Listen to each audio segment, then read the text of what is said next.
Graça e paz, meus irmãos, sejam bem-vindos. Essa semana nós lemos de 2 Crônicas, capítulo 10, até o capítulo 30.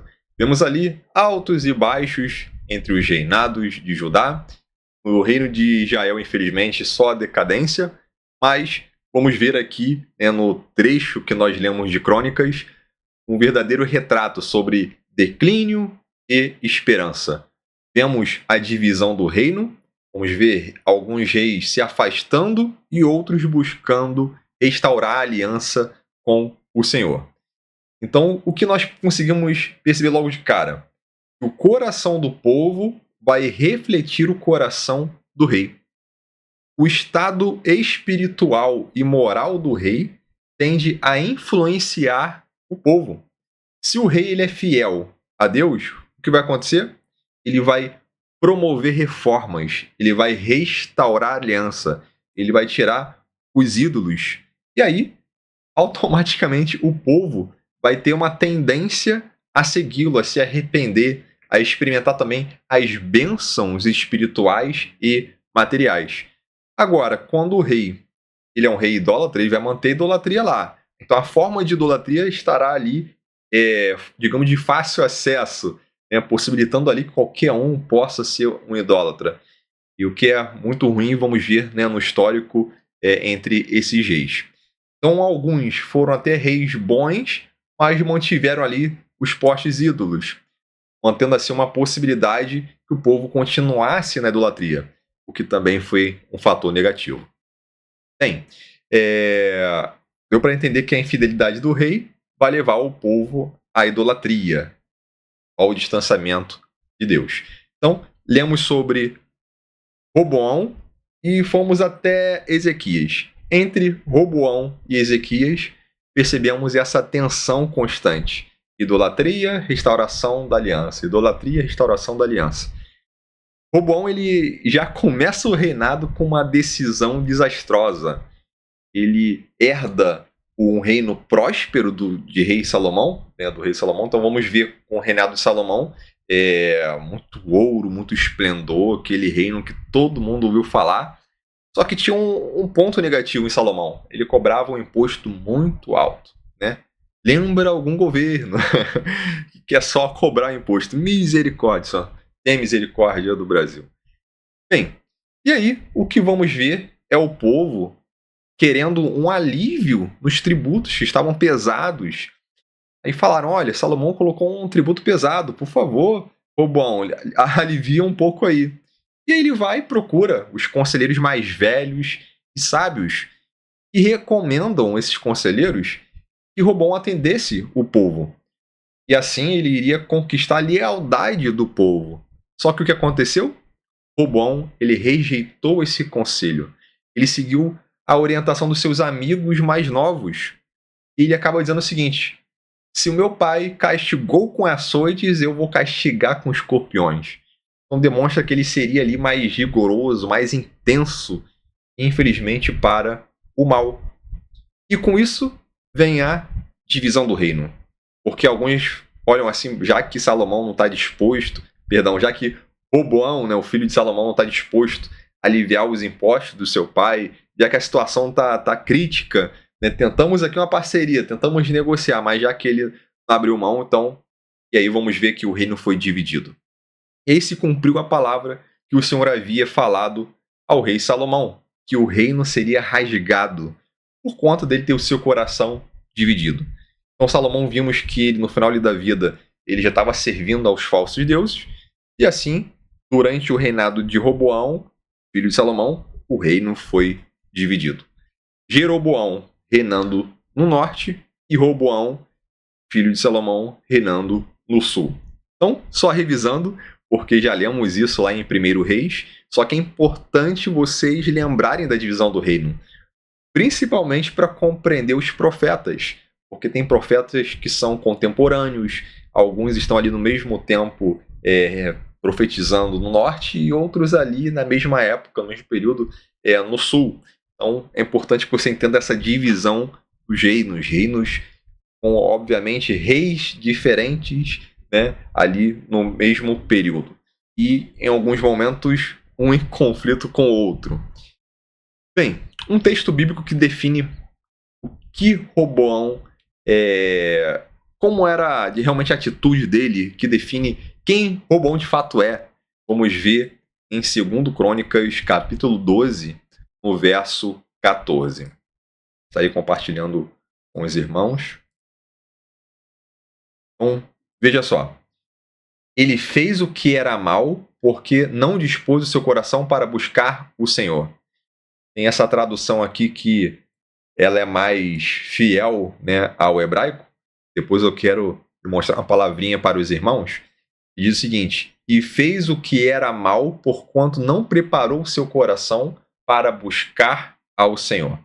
Então, essa tradução ficou bem fiel mesmo ao hebraico, que aqui em hebraico tem lo e ren levou. E literalmente não preparou o coração dele, né? Não preparou o seu coração. Então, essa tradução aqui, ela está bem fiel aqui ao hebraico. Então, veja só, Roboão, ele fez o que era mal ao Senhor. Por quê? Porque ele não preparou o coração dele para buscar ao Senhor. Então, fica aí memorizado sobre isso. Depois vamos visitar novamente essa ideia. Então, quando olhamos para a história dos reinos de Israel e Judá, percebemos que o sucesso de um reino não está ali nas vitórias militares, mas no coração voltado para o Senhor. Lá em Hebreus, no capítulo 11, no verso 6, tem um texto aí bastante conhecido. Estarei colocando aqui em tela. Ora, sem fé é impossível agradar-lhe, porque é necessário que aquele que se aproxima de Deus creia que ele existe e que ele é galardoador dos que o buscam. Então, meus irmãos, é necessário o quê? Ter fé. E aqueles que buscam o Senhor são recompensados. Ele dá galardão. Então, é importante essa aproximação ao Senhor, buscar ao Senhor. E aí vem as recompensas. Nós não buscamos a Deus pelas recompensas, buscamos por quem Ele é. Mas Ele é galardoador. Ele é um Deus, né, um Pai que ama e que dá presente.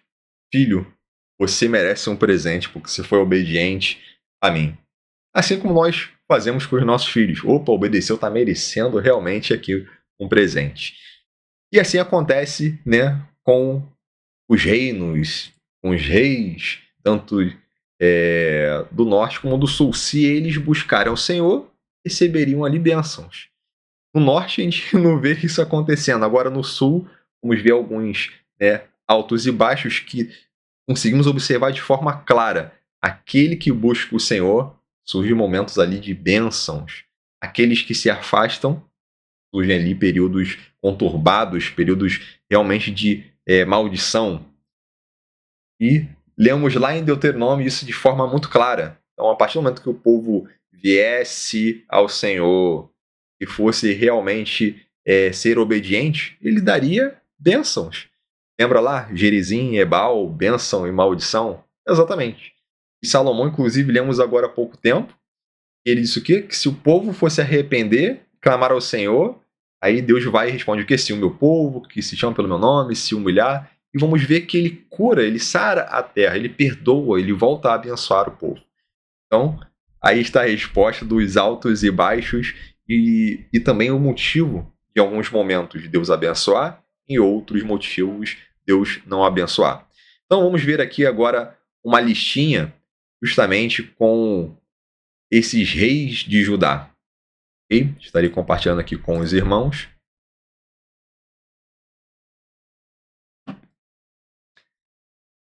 Ok, então nós temos aqui de Roboão a Ezequias. Então, começando aqui em Roboão, vamos ver que no início ele foi hesitante, né? Começou mal ali, mas ainda assim, mesmo tendo começado mal, ele ainda ouvia ao Senhor. Mas com o tempo ele foi abandonando a lei do Senhor, se afastando e permitindo a idolatria e práticas pagãs. E nos últimos anos houve ali um arrependimento parcial, né? Não foi um arrependimento ali, digamos que completo. Assim como alguns reis, vamos ver alguma coisa boa e outras coisas ruins. Por exemplo, Abias. Vamos ver que ele se destacou ali por uma defesa eloquente perante Israel sobre a fidelidade a Deus. Então, começou bem, mas vamos ver que ele manteve algumas práticas e pecados herdados de Roboão. O rei Asa, por exemplo, ele iniciou muito bem com reformas espirituais, combatendo a idolatria, confiando em Deus, mas no fim do seu reinado vamos ver que ele acabou se aliando, fazendo algumas alianças ruins, rejeitando-lhe a advertência profética. E com isso, vamos ver que acabou vindo ali o mal. Vamos ver o rei Josafá. Então aqui tem um destaque positivo, porque ele de fato buscou o Senhor, enviou ali líderes para ensinar a lei do Senhor, buscando justiça. Agora, o que acabou acontecendo? Ele vacilou ao fazer ali algumas alianças com reis ímpios de Israel. Isso trouxe algumas consequências negativas. Então, não temos como apontar muito dedo, porque falhar é humano, mas alguns reis eles falharam em questões mais graves, como o caso de Roboão, como o caso do rei Acais, que nós vamos ver daqui a pouquinho, mas outros aqui, digamos que a falha nem foi tão grave, porque ele perante ao Senhor, ele agiu bem. Foi ali apenas uma falta de sabedoria em algumas decisões. Então, o rei Josafá tem um destaque aqui que foi um rei temente a Deus. Então, temos aqui outros reis, temos inclusive uma rainha, a rainha Atália, que é a mãe de Acasias. Então, Acasias morreu, Atália assumiu. E aqui veja que tem as referências. Se você depois quiser comparar e fazer uma leitura de cada um, pode pausar o vídeo e estar acompanhando, ok? Então, temos o rei Joás, que instaurou o templo, com apoio ali de Joiada, mas depois que Joiada morre, infelizmente, ele se desvia e permite a idolatria e mata o profeta Zacarias. Então, temos aqui alguns relatos positivos de alguns, mas negativos de outros. Uzias, por exemplo, enquanto Zacarias estava vivo, estava tudo ok, estava buscando a Deus. Ele se prosperou, tornou forte, mas o profeta morreu e ele acabou caindo logo em seguida em orgulho, usurpou de funções sacerdotais e aí ele foi punido com lepra. Aí nós temos aqui agora um outro rei que fez o que era reto aos olhos do Senhor. E ele permaneceu fiel. Então temos aqui um outro destaque para Jotão, porque ele foi um rei que permaneceu fiel. Só que temos aqui um ponto negativo, que ele não conseguiu remover os altares idólatras do povo. Talvez temendo ali que o povo se rebelasse, ou não sabia qual seria a ação do povo, aqueles que estavam idolatrando, e não conseguiu ter forças para combater de frente, falar, vocês não podem idolatrar, vocês têm que permanecer fiéis ao Senhor como eu sou. E ele acabou permitindo a idolatria. Então tem um ponto aqui negativo para ele. Agora, Acais, um dos piores reis de Judá. Então vamos ver que ele imitou as práticas ímpias das nações. Então, entre todos esses daqui da lista, temos aqui o pior, o rei Acais. Ele sacrificou filhos aos ídolos e profanou o templo. Então, ele acabou fechando o templo. Então foi um rei realmente ruim. Agora, olha só que interessante. Quem é Ezequias? Ele é filho de Acais. Então, do pior rei que nós estamos vendo aqui na listinha, estamos vendo surgir o filho dele, um grande reformador. Restaurou o culto ao Senhor, removeu a idolatria e confiou em Deus contra a Assíria. Então vamos ver que realmente Ezequias foi um rei aqui de destaque, realmente. E hoje eu queria dar um pouco mais de atenção ao rei Ezequias, ok?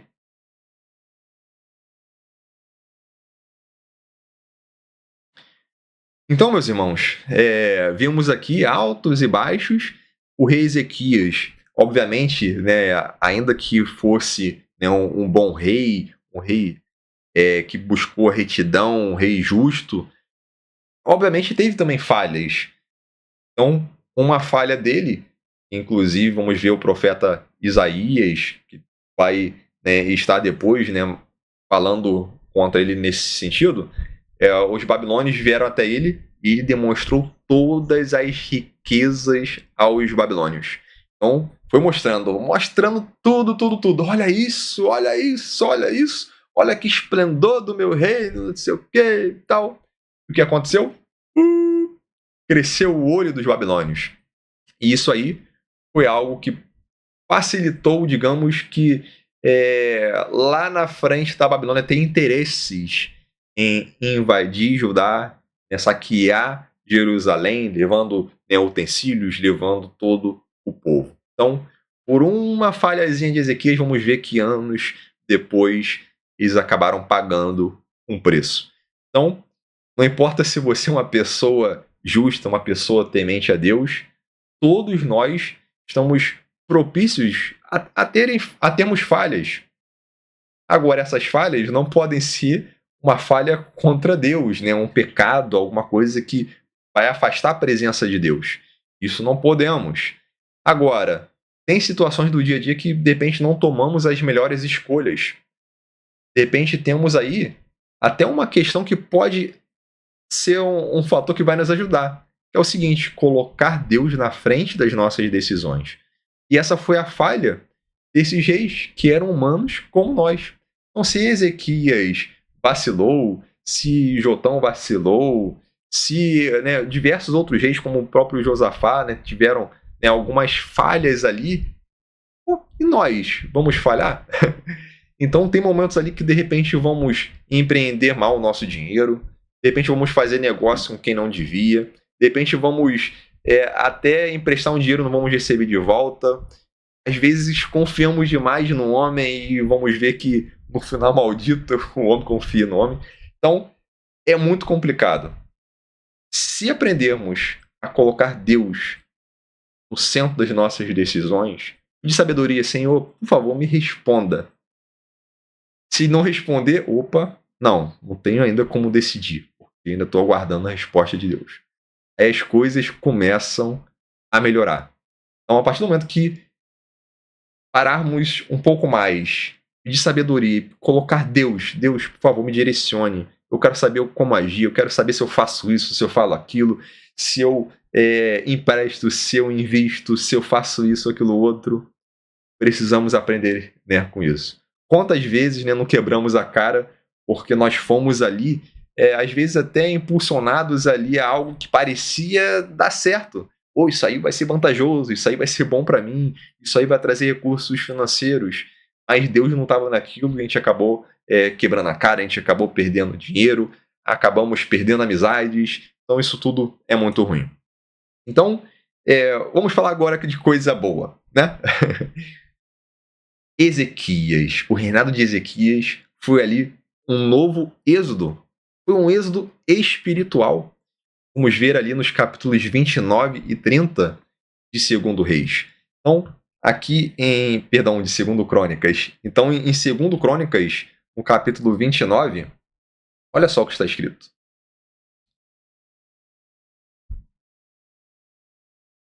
Ele, no primeiro ano do seu reinado, no primeiro mês, abriu as portas da casa do Senhor e as reparou.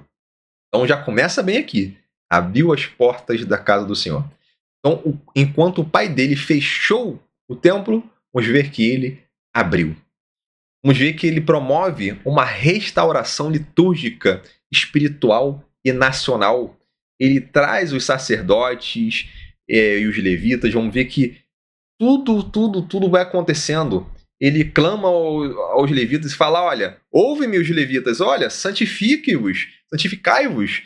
Vamos ver que ele pede que o povo realmente venha a se purificar, que tirasse tudo que é impureza, imundícia do santuário, que o pai dele profanou, e vamos ver que as coisas começam a fluir.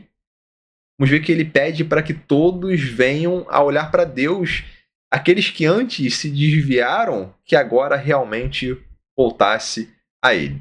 Então, vamos ver aqui um rei, que temos que realmente aplaudi-lo, porque foi um rei que fez a diferença, não seguindo os passos do pai. E aí, nós temos um evento também muito importante, aqui no capítulo 29, vemos a restauração do culto, o serviço levítico sendo restaurado. E aí, no capítulo 30, um outro ponto também muito interessante, que Ezequias ele restaura a celebração da Páscoa. Então a Páscoa não estava mais sendo celebrada. Olha só. E aí o que acontece? Ele decide, né, escrever cartas, inclusive enviando para as tribos do norte. Então, lembrando que o reino está dividido, tem agora um rei lá no norte e ele aqui no sul. Ele envia para as tribos do norte, convidando para celebrar a Páscoa junto com os judeus ali, né, junto com a tribo de Judá no sul. Ok? E aí o texto segue. E agora vamos ver no verso 18. Olha só no verso 18. Porque muita gente, muitos de Efraim, Manassés, de Issacar e Zebulon, não se havia purificado. Apesar disso, comeram a Páscoa, embora não segundo o que está escrito. Mas Ezequias tinha orado por eles, dizendo: o Senhor que é bom, perdoe quem se dispôs a buscar a Deus, o Senhor, o Deus de seus pais, ainda que não esteja purificado segundo a purificação do santuário.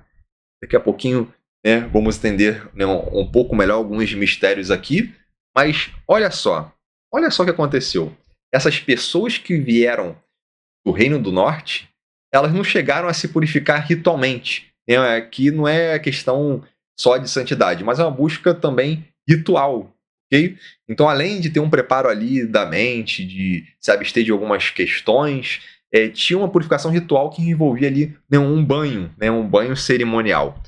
Então, tinham ali normas no santuário e eles precisavam cumprir essas etapas. E eles não cumpriram essas etapas, porque eles receberam esse convite, não deu tempo ali de ter esse preparo, tinha todo esse protocolo a ser seguido de purificação, só para depois eles conseguirem sacrificar o cordeiro e comer a Páscoa. E aí, o que acaba acontecendo?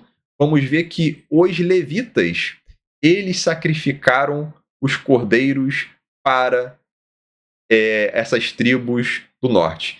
Então, vamos ver que os levitas pegaram e imolaram os cordeiros. E aí eles puderam, então, participar da Páscoa. Então, é uma questão bem interessante, né? Até então não tínhamos visto, né, um exemplo como esse nas Escrituras. E os levitas, então, sacrificam o cordeiro para eles, né? Que normalmente cada família sacrificava o seu. Nesse caso aqui, os levitas fizeram para quem estava impuro cerimonialmente. É importante considerarmos o seguinte, a questão da pureza. A questão da pureza aqui não está dizendo que a pessoa está em pecado ou não. Aqui é uma questão cerimonial. O puro e o impuro é aquele que pode estar ali fazendo um serviço, né, no templo como um sacrifício, e o impuro é aquele que não está podendo fazer porque tinha ali que seguir alguns protocolos e ele não seguiu. Okay?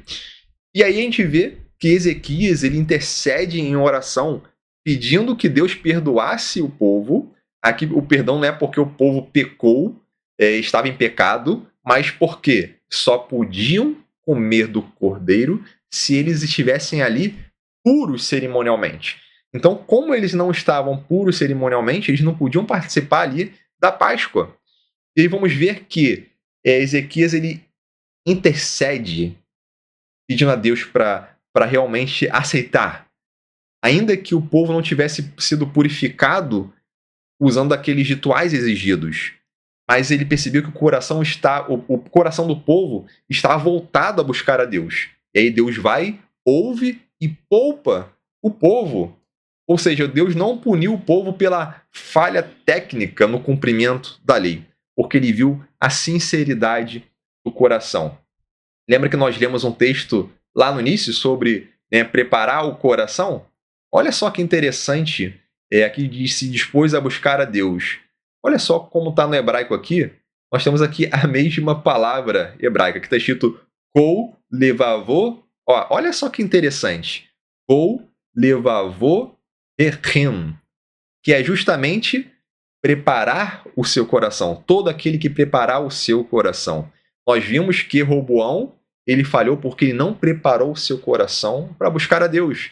E aqui vamos ver que Ezequias ele clama ao Senhor para aceitar aquilo ali, porque todos aqueles ali prepararam seu coração para buscar a Deus. Aqui vou colocar uma outra tradução que está um pouco, tá mais fiel aqui. Olha só, olha só, o Senhor que é bom perdoa todo aquele que tem preparado o seu coração para buscar ao Senhor Deus.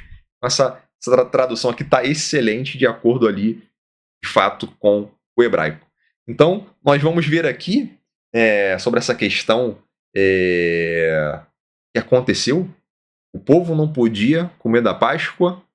Vamos ver que Ezequias convida mesmo assim, pede que os levitas sacrifiquem no lugar deles, permite que eles venham comer e clama: Senhor, por favor, eles estão aqui com o coração preparado para te buscar. Ainda que não estejam purificados segundo a purificação do santuário, pelas leis rituais. E o Senhor fez o quê? Ouviu e sarou o povo. Olha só que forte, hein? Porque o povo que clama ao Senhor recebe a cura. Ele sara a terra, ele sara o povo, ele perdoa o pecado. Aqui nós estamos vendo pessoas buscando a Deus com coração sincero. Então, meus irmãos, a gente vê aqui um equilíbrio, inclusive, entre a lei e a graça.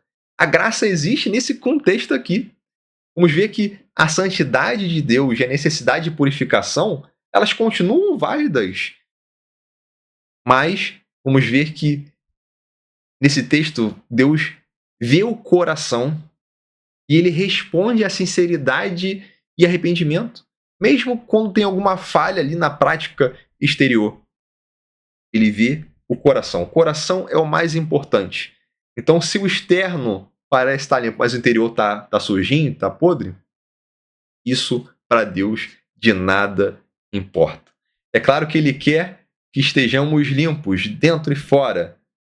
Agora, numa situação como essa, que é um caso atípico, o povo foi convidado meio que em cima da hora. Opa, vamos lá que fomos convidados. Aí chegaram lá, não teve tempo hábil de preparação. A preparação envolvia ali uma questão bem complexa. Tinha que esperar pôr do sol, se banhar, tinha um tempo ali hábil, não tocar nem em um corpo morto, né? Então tinha toda ali uma questão ali a ser seguida. Então, vamos ver que Deus não considerou porque viu o coração. Isso prefigura aqui os ensinamentos que nós vamos ver na nova aliança. A pureza do coração e a fé, elas são enfatizadas sobre rituais externos. Ele quer aquele que venha adorá-lo em espírito e em verdade. E é isso que Deus busca. Nós temos aqui várias conexões com o Evangelho. De forma resumida aqui, assim como Ezequias, ele convida até mesmo aqueles que estão no Reino do Norte a celebrar a Páscoa, Jesus também convida todos à comunhão no seu reino, independente do passado, independente das origens. Lembra lá em João, lá no capítulo 4, no verso 7, a história da mulher samaritana? Pois é, a mulher de Samaria. Onde ficava Samaria? Era justamente no Reino do Norte. Né? Lembra lá da história?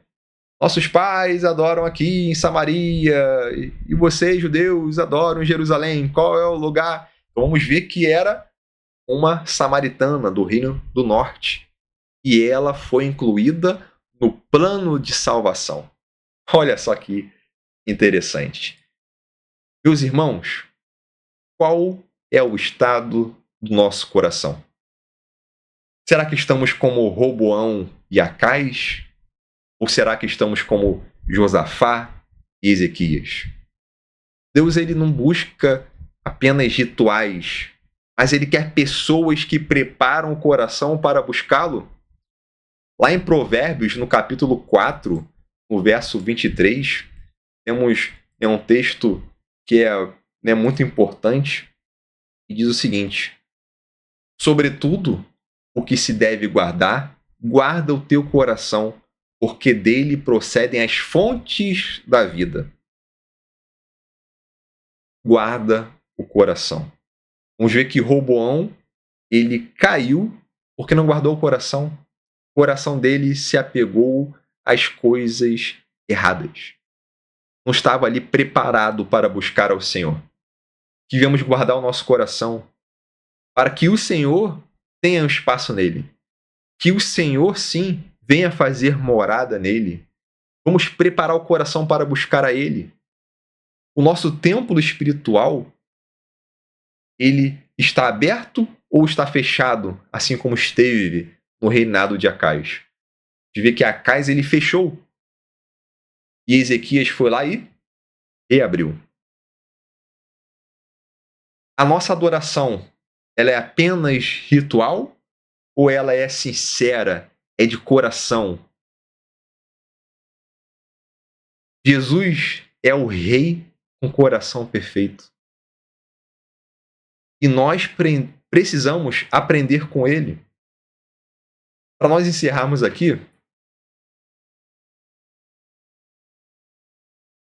olha só o que está escrito em Mateus, no capítulo 11, verso 29.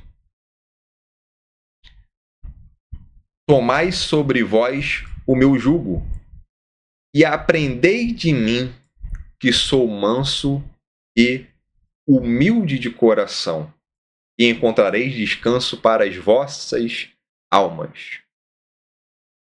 Ser humilde de coração. Precisamos guardar o nosso coração, meus irmãos. Reinos se dividem, templos se corrompem, reis falham, mas o coração do Messias permanece fiel, aberto, restaurador. E que o nosso coração esteja como o coração de Cristo. Lembra que o povo copia o coração do rei. Quem é o seu rei? Se o seu rei é Jesus, você tem que refletir o coração dele. Que nosso coração venha a ser como o coração de Ezequias, que foi um rei ali que estava pronto para buscar, limpar, restaurar, celebrar uma aliança com o Senhor. Inclusive tem uma questão que achei muito interessante. Vou colocar para os irmãos, não ia colocar não estava aqui pronto para falar isso, mas vou colocar. Vamos ver que o povo se animou tanto. E o que aconteceu? Eles celebraram, né, a festa da Páscoa, certo? E olha só que interessante. Depois que acabou a festa, toda a congregação ela celebrou outros 7 dias. Então a festa da Páscoa ela é celebrada por 7 dias. Acabou a festa e eles celebraram outros 7 com alegria. Olha só que diferença de um rei perverso e um rei bom, que traz a restauração, o culto a Deus, coração sincero. Olha só que maravilha. E nós temos o melhor rei de todos, o mais perfeito, o rei dos reis. E haverá um dia onde um só será o Senhor e um só será o seu nome. Ele será rei sobre toda a terra.